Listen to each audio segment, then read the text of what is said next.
நானே உதவம் செய்தேன் சிவாய நமயன பெற்றேன் தேனாயின் அமுதமுமாய் தித்திக்கும் மணிவாசகர் பெருமான் தானே வந்தியனதுள்ளம் புகுந் அடியேற்கு அருள் செய்தார் ஊனாரும் உயிர் வாழ்க்கை ஒரு தன்றை வெறுத்திடவே சிவா திருச்சிற்றம்பலம். அப்பா, இந்த மார்கழி 4வது நாள் அடியேனுக்கு இந்த பிச்சை போட்டதுக்கு கொடான கொடி நன்றி. அப்பா, நீங்கள் இருக்கீங்கன்னு அடியேனுக்கு தெரியாதப்பா. ஆனால் வந்து ஒரு பெரிய அதிசயம் கற்பொழுது கண்டேன் அவர் திருப்பாரம் கண்டறியாதுன்னு கண்டேன் அப்படின்னு அந்த தேவாரத்தில் சொல்லியிருப்பாங்க. ஆனால் அடியன் வந்து இந்த நேரத்தில் அப்பாவை கண்டதுக்கு தான் பெரிய ஆனந்தம். நமச்சிவாய், இந்த ஏற்பாடு பண்ணி கொடுத்த நம்ம அப்பாவுக்கு தான் நன்றி. அவர் தான் நமக்கு அழைப்பு கொடுத்தார். நமச்சிவாயப்பா, கட்டளைட்டு நீ வந்தே அவனை நீங்க பத்தி அதுக்கு நன்றி. நமச்சிவாயா, நமச்சிவாய நமச்சிவாய. மணிவாசகர் தான் வீர அடியனுக்கு சொல்லி எனக்கு உணர்த்ததுக்கு உண்டான சூட்சமத்தை இப்பதான் கண்டுபிடிச்சேன். நமச்சிவாய் நமச்சிவாய் நமச்சிவாய். இவரு பூஜை பண்ணாம அங்க இருந்துக்கிறாரு. ஓ, என்ன இதுக்கெல்லாம் பூஜை பண்றாங்க, எனக்கு பூஜை பண்ணலப்பா. நமச்சிவாய் நமச்சிவாய். அதனால எனக்கு வந்து அங்க பிரதிஷ்டை பண்ணி வச்சு என்னையும் பூஜை பண்ண வை அப்படின்னு தான் எனக்கு திருவாசகம் படிக்க சொல்லிட்டு இங்க 4 வருஷம் பொறுத்து இங்க வர சொன்னார். அப்படியா? நமச்சிவாய் நமச்சிவாய். அசகாய சோறேன் என்ன அற்புதம் பண்ணிக்கிறாரு தெரியுமா? இது இல்லை, இன்னும் நிறைய நடக்குது. எல்லாமே போன பிறகுதான் போய் அந்த விஷயத்தை போய் செய்யும்போது தான் ஒவ்வொன்றா இதுக்கு நம்ம வரோம் அப்படின்றது புரியுது. வர வைக்கிறாங்க. அதெல்லாம் அனுபவிச்சு உணர்ந்துக்கிறோம். எல்லாம் எம்பெருமான் அவருடைய கருணையே கருணை. அவருடைய கருணைக்கு நம்மெல்லாம் வந்து ஒரு தகுதியே இல்லை. ஆனா அற்புதமா என்ன ஆண்டு பண்றேன், அது மட்டும் நல்லா தெரியுது.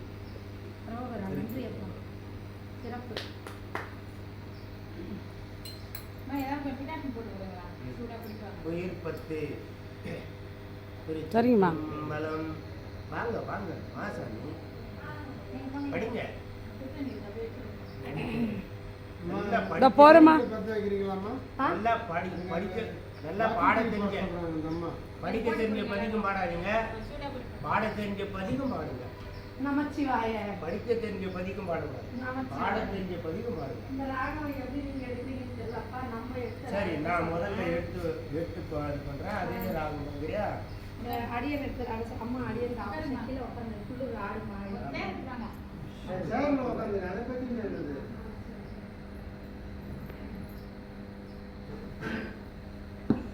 திருச்சிற்றம்பலம்.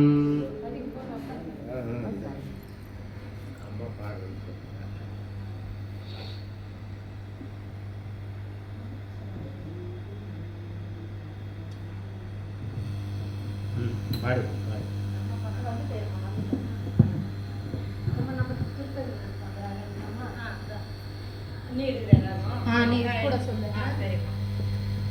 சிவா திருச்சிற்றம்பலம். திருவாசகத்திலிருந்து 18வது பதிகம் குயில் 10 திருத்தில்லையில் அருளியது. கீதம் இனிய குயிலே குயிலே கேட்டியல் எங்கள் பெருமான் பெருமான் பாதம் இரண்டோ வினவில் பாதாளம் 7 கப்பால் சோதிமணி முடி சொல்லு சொல்கிருந்த நின்ற தன்மை ஆதி குணம் கொண்டு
பாடிட்டு வர சொன்னார் கற்றுக்கிட்டு.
திருமணியை காண்றதுக்காக